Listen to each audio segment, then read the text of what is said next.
Welcome to Teaching That Counts, a podcast dedicated to the teaching and learning of mathematics. I'm your host, Abel Maestas, and I love to talk about math education.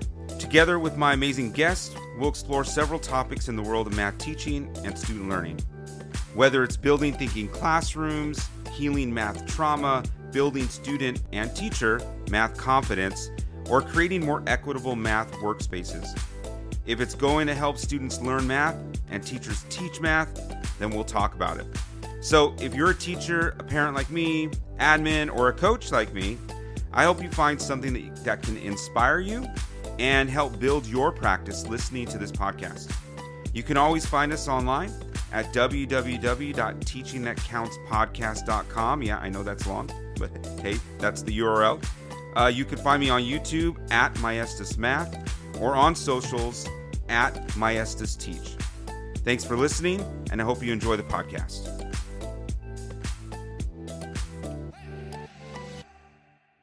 Well, welcome everybody to this episode of Teaching That Counts. And man, I got a great episode for you guys. I have the wonderful Rolanda Baldwin, and Rolanda is the Vice President of Product Design for Unbound Ed. We have such a great conversation about a vast amount of things, but mainly equity and just bringing math identity, positive math identities to the classroom for our kids. A little bit about Rolanda, because I don't know if you know who she is, but she's just an awesome educator out there doing some great work for math education. So as I said, she's the Vice President of Product Design at Unbound Ed. She has nearly 2 decades of experience in math ed as a teacher, an instructional coach, a curriculum coordinator, just to name a few. Right now, she currently oversees the development of Unbound Ed's math and science programs and some of the processes that they do. She's so passionate about fostering the belief that everyone can be a math person. And you know that we've talked about that on this podcast. Rolanda is dedicated to supporting educators in delivering grade level, engaging, and affirming math instruction. We get to hear a lot about that engaging and affirming math instruction. So I wanted to let you know about that. Man, she's just awesome. I can't wait for you to hear this podcast. We talk about this thing called GLEAM, and GLEAM it's this acronym for this great sense of what you should be doing in your class in instruction to make sure that students are engaged, that it's affirming, that you're building up students' math identities so that all of the students can be part of the math learning. We also talk a lot about intervention, and intervention is the thing out there that a lot of people are talking about. How do we give those students that need at the moment support? That you'll hear a lot of response to intervention, RTI, out in the educational world, right? So what's tier 1, tier 2, tier 3, tier 1 being the instruction that happens every day, tier 2 meaning when do they need support in grade level, and tier 3 if they're really missing some holes and gaps from previous years. So we talk about ways to give students intervention, because we know that intervention and responding to intervention is important for students, but we worry about, especially I worry about positive math identities and how to build those up while still providing intervention. One of the things you'll hear me talk about in here is just the word intervention itself. It's got a negative connotation when you're thinking of it mentally, and it's like you need to be an intervention, right? How can we continue to give students support without like labeling them something and getting them in their head that they are not, quote, math people? And we want to make sure that we foster that. So we do talk about that. And we talk about our multilingual learners, because a lot of, especially in my district, we've got a lot of multilingual learners. And how do we foster using their language, using their experiences, and using those to help them in becoming math people, right? Or not becoming, in seeing themselves as math people, because everyone is a math person, right? You're a person, you do math, you're a math person, is how Hua says. So without further ado, here's this month's episode of Teaching That Counts. Thanks a lot, folks. All right, welcome once again to this month's Teaching That Counts podcast. I'm excited as always for my guests this month, and coming to our podcast this time. Super excited. I've been trying to get this podcast together with her for, I would say, 3 months, maybe 4 months, and we finally got a chance to get this recorded. And with me today is Rolanda Baldwin. She's the VP of Product Design for Unbound Ed, and just a vast amount of knowledge on getting kids to believe that they can do math. And that's just right down the line of what we have been talking about on Teaching That Counts for quite some time. So welcome, Rolanda, to the podcast. Thank you. Thank you so much. I'm excited to be here. Awesome. So on Teaching That Counts, we've been talking a lot about, a lot of things in math ed. Our first season was dedicated to getting teachers and students into building thinking classrooms, and in our second season, we really focused on equity and getting teachers comfortable with mathematics and getting students comfortable with mathematics. And I think everyone that listens to this podcast knows how much we believe that all students can do math. So I'm excited to have you here. And if you can just share a little bit about yourself and what you've been doing and how you've been advocating for students' math identities in the last, over your course of your professional lifetime. Yes. Well, thank you so much for having me. I'm so excited. I'm always excited to talk about math. I am a non-traditional math educator. Oh, My degree is actually in electrical engineering. all And right. yeah, and I worked as an engineer for about 8 years. And a series of things happened at work where I found myself in a department that I didn't like being in. It wasn't align with my interest anymore. So I said, I really want to have an impact on children's lives. So I decided to teach math. There you go. I did a big jump, did lateral, did an emergency license, and started teaching eighth grade math. So I was in the classroom for 9 years. I taught every grade from 6 to 12. And it was during that time that I really realized just how different students' perceptions of math were. Like there were students who loved it. I felt like it was either a love it or a hate it type situation. With Yeah. students that loved it and there were students that hated it. And it was always my goal to make everyone love it. I would tell my students on the first day of school, like, by the time you finish with me, you're going to love math. And what that really forced me to do was to look at math in a different way, to try to think of non-conventional ways to teach math so that I could reach all of the students. And so from there, I became a math coach at a middle school. And then from there, I went to work at the district level as a curriculum coordinator. And then for the last 7.5 years, I've been with Unbound Ed. And it's been so exciting because it does align with my goals. I always say, revolution in the math streets. I want everybody to love math. We are all math people. So that has We always are. been We my are. goal. Yes. Yeah. What do you do in Unbound Ed, and what does Unbound Ed do for us, so we can teachers out there can think about them? Okay, so at Unbound Ed, we are committed to eliminating the predictability of student outcomes based on their circumstances. So we do that. We're a professional learning organization. So what we do are provide those professional learning opportunities where we start with mindset, teacher mindset, leader mindset, and then how that leads to being able to provide grade level, engaging, affirming, and meaningful instructions uh, for all students. So Yeah. that is our goal. And so I, in particular, at Unbounded, I have the privilege of leading the team that develops all of our programming around math, around science, and around our Unbounded planning process, which is about taking high quality instructional materials and making sure that it is engaging, affirming, and meaningful for the students that are sitting in front of the Yes. teachers that we serve. Absolutely. I was just we were talking. I was talking with my other math coaches. I'm a coach here in our district, and I primarily I'm a secondary coach, so I deal with our 7th through 12th grade teachers.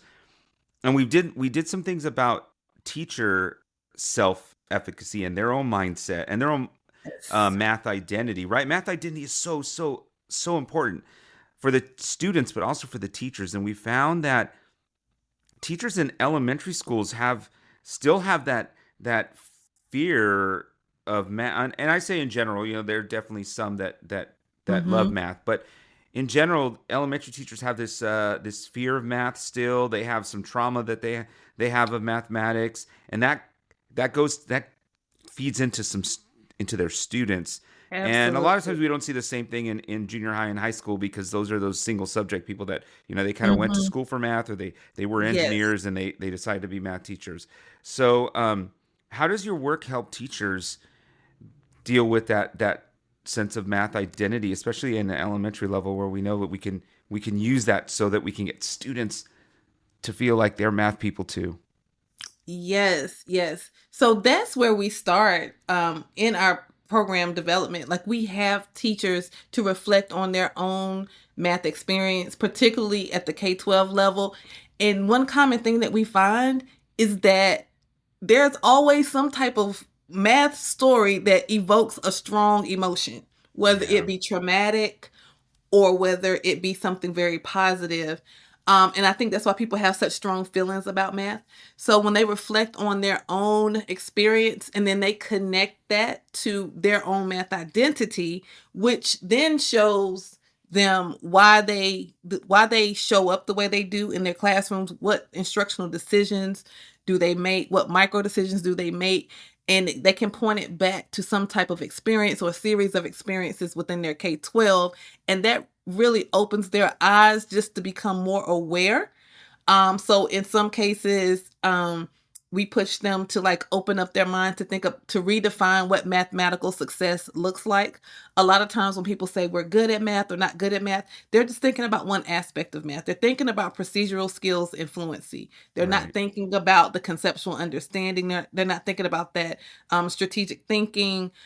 So that is how we open up our professional development to really have that self reflection so that we can think differently about how we show up for our students.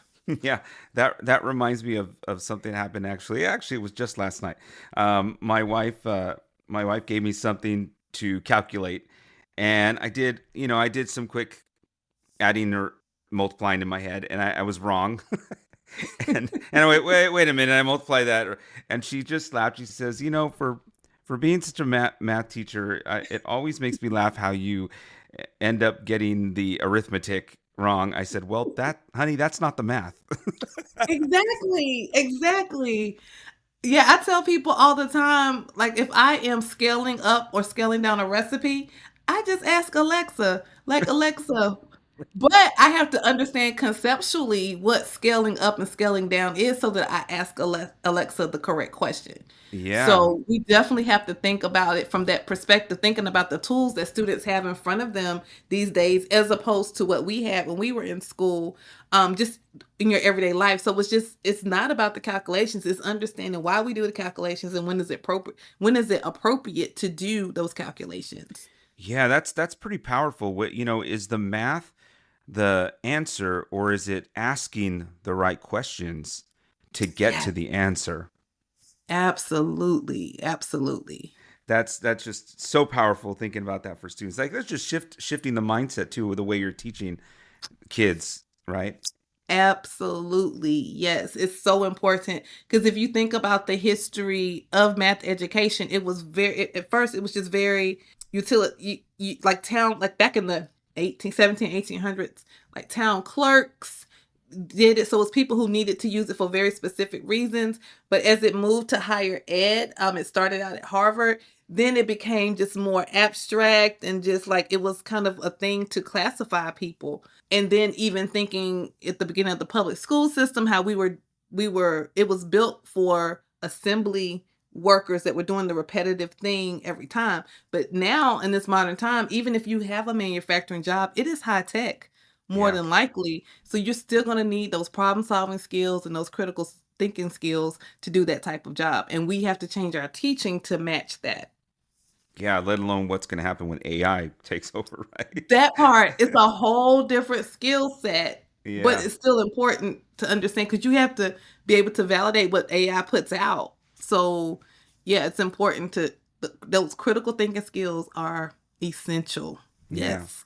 Well, I was looking through NCSM's conference, Hmm. and you presented on GLEAM. I thought, oh, what's GLEAM? And Yeah. I wasn't able to make that, but I'm super interested on what GLEAM instruction is. So I know it's an acronym, Hmm. but I can't remember off the top of my head what the acronym is for. So can you explain how teachers may be able to implement GLEAM in their Yes. classrooms? Yes.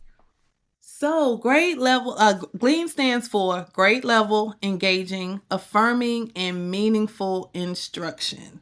So, that's what the Yes. acronym stands Awesome. for.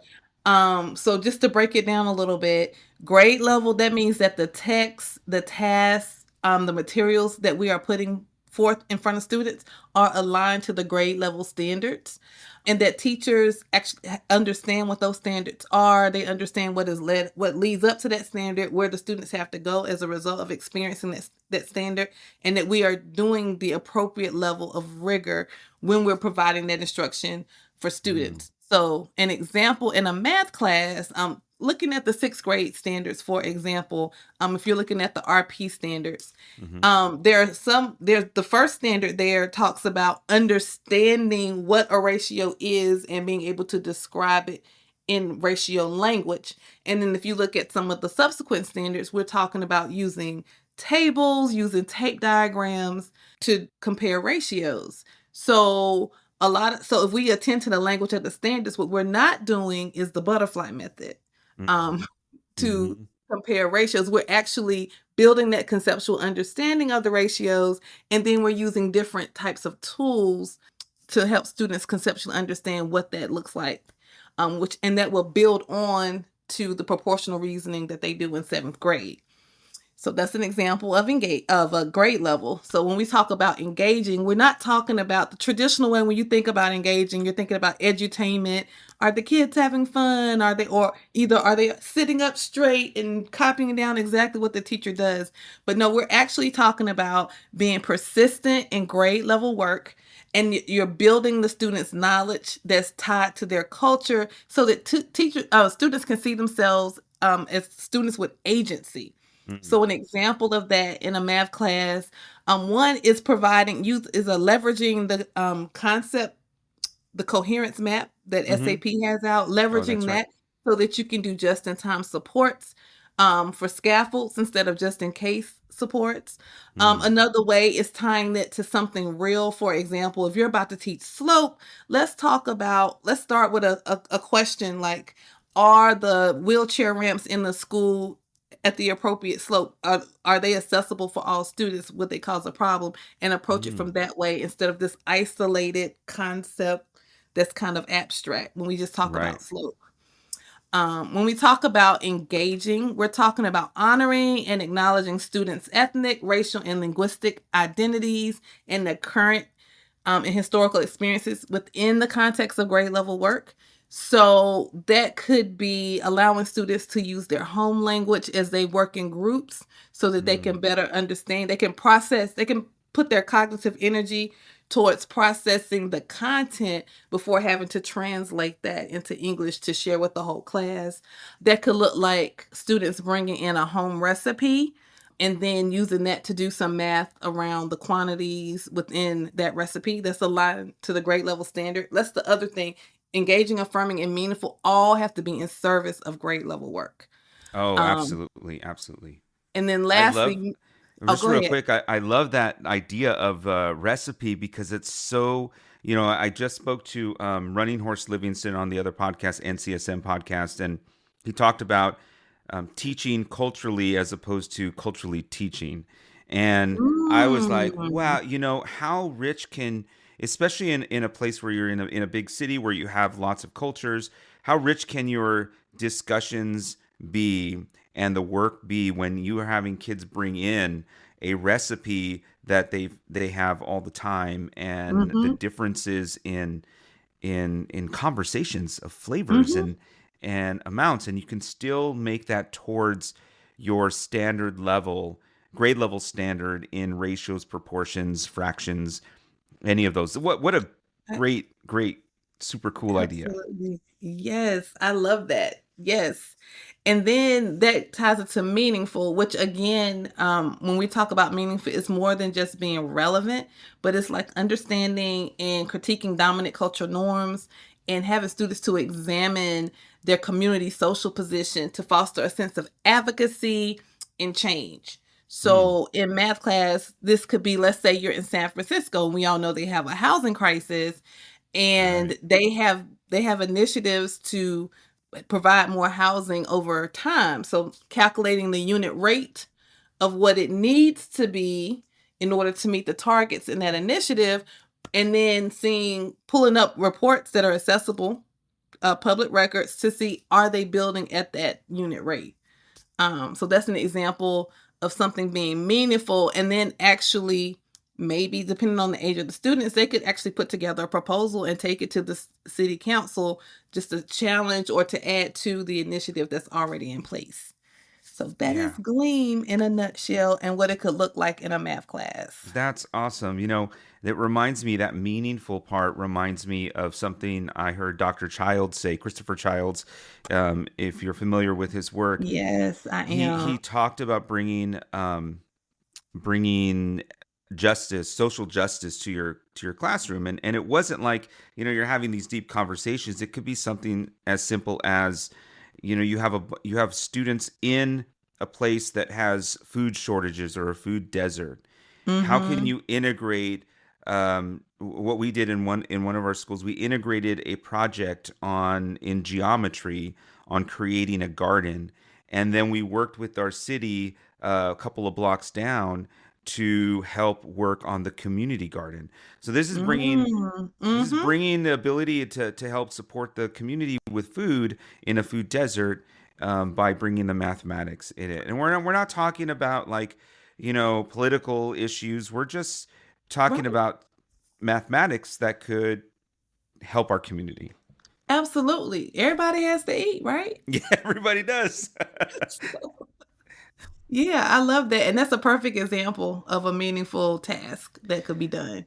Well, I love this idea of GLEAM. And one of the things that the grade level piece, one of the things that it brings to mind is this idea of intervention, right? Intervention seems to be this big buzzword among districts and among, like, we got to give intervention. So, one thing, just on a side note, is I think we need to stop calling it intervention to kids, because that's a, I mean, as a kid, if there's a, well, you need to go to intervention, like, how much more bad can you make me feel for not knowing how to do Right, mathematics, right? right. So that's aside from that, but what are maybe some ways that teachers and districts can implement some intervention in mathematics that can support students while building a positive math identity? Because just like I said, if we continue to use the word intervention, and tell a kid you need to be intervention, it might.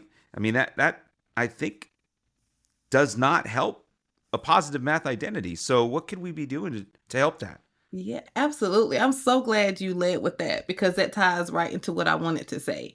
The All right. first thing is, you have to make sure there is strong tier 1 instruction. It has to be Absolutely. high quality, because we cannot intervene away poor tier 1 instruction. So I think Amen. If I can say that. So that Yeah. definitely is one piece of building that positive math identity, is that high quality math instruction is happening in the regular classroom. And so once you have that high quality, and you still think there needs to be an intervention, like, how are we identifying what intervention is needed? So, like, is it based on assumptions? Is it based on data? Is it based on current data? Is it based on last year's data? And then will students have the ability to move in and out of the intervention based on what they know and do? Because typically students aren't bad, or I don't want to use the word bad. Students don't struggle with every part of math. Like, there are Mm, particular gaps there that need to be filled. But sometimes once we label a student as being low, we assume they can't do any math, and then they're just stuck in this intervention, and it's not really making any progress. Yeah. And so once you deem that the student should be in the intervention, we should know exactly like what skills are we building up? Are we building up like their numbers and operations? Are we building up their equations? Are we working on statistics? And the intervention needs to be intentional and innovative. So like you said, you have that ability to go in and out, but it should be connected to whatever's happening in the grade level. So like we've identified high leverage skills that they need that's really going to help them to access grade level content. But when they're in that intervention, repeating those ineffective strategies, like a lot of times what I see in intervention is like the drill and kill type things, or you're teaching it the exact same way it was taught in the tier 1 class. And if that was ineffective there, like why? It's just like saying it louder and longer. Like it doesn't. It reminds me of when people try to talk to maybe someone who doesn't speak your language, and so Yes. you just say it louder, or you say it slower in your language, and you're like, that's not going to make a difference, right? Exactly, because they don't understand your language. Right. Absolutely. So definitely in the intervention, working to emphasize the conceptual understanding, and then making those explicit connections to the procedural skills and fluencies, and that will help to build that confidence in math. I often talk about how I did really well in math until I got into 11th grade. I went to the North Carolina School of Science and Math, where it was a residential high school. You had to apply to get in, and the teachers like wrote their own textbook. Up until this point, Whoa. right? Up until this point, my teachers, I had basically, if I did what the teacher did, I was good. Yeah. And then all of a sudden, they were asking me to think, and Oh, yeah. I said, "What is this?" Hmm. So, but because I had been successful in math before, I had a positive math identity. I knew that wasn't where it ended for me. So like I pushed myself, I went to office hours and I figured it out, and I ended up doing well in the class. It was a pre-calculus class, and went on to calculus and did very well.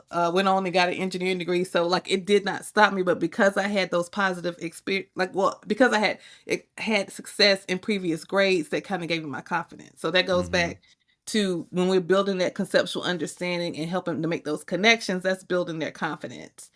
I think those are the points I wanted to Yeah. make. That's great. I get a little passionate when we talk about intervention because I think we jump to it a lot of times too quickly without considering what can be done during tier 1 instruction. Yeah. Yeah. So we have a I think a lot, like I said, I think it's a real big buzzword, and it's important, right? We want to fill the Yeah, gaps. But I absolutely. think that and I'm probably going to be a little controversial here, but I think a lot of times districts are just looking to pay for a product that'll give them a fast band-aid on this is the test you give them, this is what Mhm. they're missing, and this is what you do for them, Mhm. and then that's it.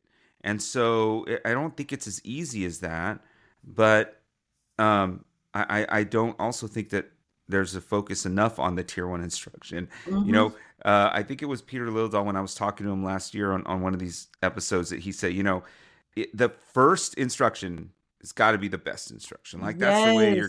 you're gonna Yes. make it out of it. So I appreciate all of that. I actually, it's one of my, I feel like I'm pretty solid on a lot of mathematic education, but the one Mhm. piece that I feel like I struggle with is intervention. And Mhm. so learning more about how we can give that just in time intervention, how we can support these kids with positive math identities, Mhm. um, is really important to me. So thank you for that. Oh, you're welcome. So I have one more question for you before I know we're about 24 minutes. Usually, we try to make these podcasts between 30 and 40 minutes. But I got one Okay. question that's really eaten up with this positive math identity. So I taught summer school this year, Mhm. and what really hurt my heart was that, and this goes back to this tier 1 instruction piece, is that out of my 16 students, about 12 of them were English language learners. So they were multilingual learners, as they're called across the country. And then I asked my pair, I said, how many English language learners are in the English class? And it turned out like I would say 75% roughly, and I'm just Mhm. ballparking it, were English language learners that were repeating classes in summer school. That tells Mm. me that the tier one instruction is not meeting the equitable needs of our multilingual learners. Mhm. And so we have to get back to making sure that, I mean, that's just not right. Like we're sending kids in their summer to repeat a class that they had a trouble with before, Right. and part of it had to do with language. So Mhm. um a lot of districts have multi-language learners, and I know that a lot of them listen to this podcast. How can the teachers really work on that tier one instruction to provide spaces for these learners to succeed in math the first time, and then form a real positive math identity for themselves to help them succeed? Yes, I'm so glad you asked that question. The first thing is redefining math success. Like I said, a Mm, lot of times we think of math success as being able to do procedures and in certain, follow things, but just opening our minds so that we can have multiple entry points into mm-hmm, the math tasks that we have. A lot of students, if they had formal education in their previous country, they actually, a lot of other countries have more novel approaches to mm-hmm. math, and Yeah. we just have to be open to letting them show that to us. Mm, I also think we have to prioritize student voice. yes. And one way that we can do that is by using the math language routines or the Mm-hmm. MLRs that were developed at Stanford University, where it really gives students tools and supports to use for that mathematical discourse, because the person who is talking is the person who is learning. Yeah, Um, absolutely. and as you're given those opportunities for mathematical discourse, I think I mentioned this before, allowing students to process what they're learning in their home language. If you think about cognitive load theory, if you're trying to translate what you're doing into English, that's a cognitive load, and then you're learning a new mathematical concept at the same time. That also adds to the cognitive load. So one thing is going to lose out because then Yeah. it's going to be hard to do both at the same time. So allowing them to process that in their home language, and then helping them, building a bridge for them to use the academic language that we want to use as they share out. I think those are the primary things that I would think of. Oh, there's one other thing. Just really leaning into the students' funds of knowledge. One thing that Mm, we don't think about students, multilanguage learners, particularly if they've not been in this country for long, thinking about the adult things that they have to do is they help their caregivers and their families to navigate just regular life. yeah. When I taught, particularly when I taught middle school, we had a high MLL population, and students would often have to go with their parents to job interviews or go to the bank to help them with their banking or help them to pay bills. And so they're building skills that typical students or home English, home students who are, this is English is their first language, may not have to do. So they actually have these funds of knowledge that they're bringing to the table that can be leveraged to help them to get the academic content that we want them to have. Yeah, teachers out there listening, try to find out what those are. Try to find out what those students do Mhm. with their parents, because that could add to your class, especially if you're using collaborative learning, right? And there's discourse Mhm. going on. If you're on vertical whiteboards, how can you utilize those skills that those multilingual learners are bringing to your class to leverage that into Mhm. some definitely some engaging mathematics? Yes, absolutely. Great. Rolanda, I this conversation was so great. I learned so much just from talking to you, especially on intervention, on building student math identity. GLEAM. I think teachers can out there start thinking about those GLEAM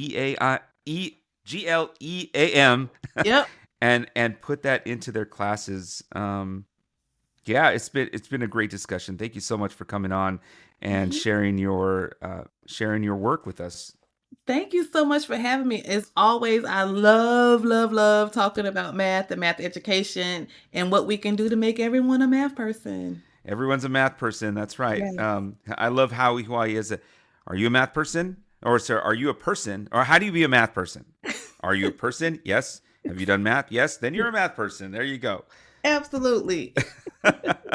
So, on that note, Rolanda Baldwin, thank you so much for joining us here on Teaching That Counts. And I, I, I am sure we will meet again, Yes, and we will have just another wonderful conversation.